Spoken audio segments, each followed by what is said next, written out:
They called it a republic. It wasn't. It was a farm, and the crop wasn't just bananas.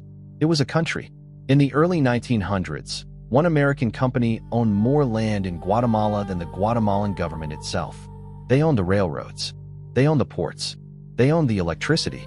If you wanted to move a banana or a person in or out of that country, you paid the United Fruit Company first. Guatemalans called it El Pulpo, the octopus, because its arms reached into everything: courts, elections, newspapers, even the weather reports. Then in 1944, Guatemala did something dangerous. It voted. For the first time in its history, the country elected leaders who actually answered to their own people instead of a fruit company in Boston. President Jacobo Arbenz looked at his country and saw the obvious problem. Over half of Guatemala's arable land sat unused, locked inside United Fruit's plantations, while peasant farmers starved on tiny plots beside it. So in 1952, he signed a law: land reform. The government would buy back and used company land at the value United Fruit itself had declared on its own tax filings, and give it to landless families. That's it. That's the crime. United Fruit didn't like the price, so they didn't go to court. They went to Washington. Executives had personal ties running straight into the Eisenhower administration. The Secretary of State's law firm had represented United Fruit. The CIA director's brother sat on United Fruit's board. When the company said, "This is communism," Washington didn't ask questions. It picked a side, and it wasn't the side of the people who'd just voted. In 1954, the CIA launched Operation Success.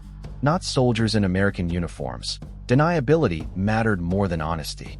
Instead, propaganda radio broadcasts faking a rebel uprising, psychological warfare, and a mercenary force armed and trained with American money, marching in from Honduras. Arbenz never even had time to fight back properly. Betrayed by his own military command, he resigned within weeks, and a US-backed government took power. Guatemala's brief experiment with democracy lasted exactly 10 years. What came after wasn't stability. It was decades of military rule, and eventually, a civil war that lasted 36 years and killed over 200,000 people, most of them indigenous Maya, wiped out in a genocide the United Nations would later confirm. United Fruit kept its land, kept its railroads, kept its ports. The company that started this didn't just survive the coup it engineered. It profited from the chaos for decades afterward, eventually rebranding under a name you'll recognize instantly on your grocery shelf: Chiquita. Yes, that Chiquita.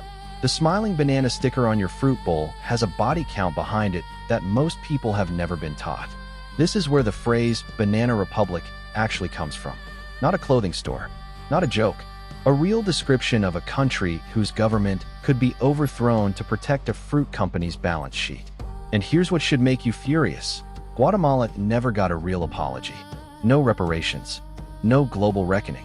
The families who lost everything in that war are still fighting for recognition, while the corporation that set it in motion changed its logo and moved on. History didn't forget this. It just stopped teaching it. So when you see that little blue sticker on a banana, remember what it actually cost. Remember a democracy erased in 10 years to protect a harvest.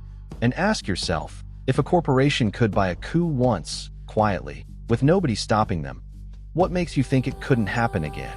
Share this. Not because it's shocking, because it's still being hidden. Silence is what let it happen the first time.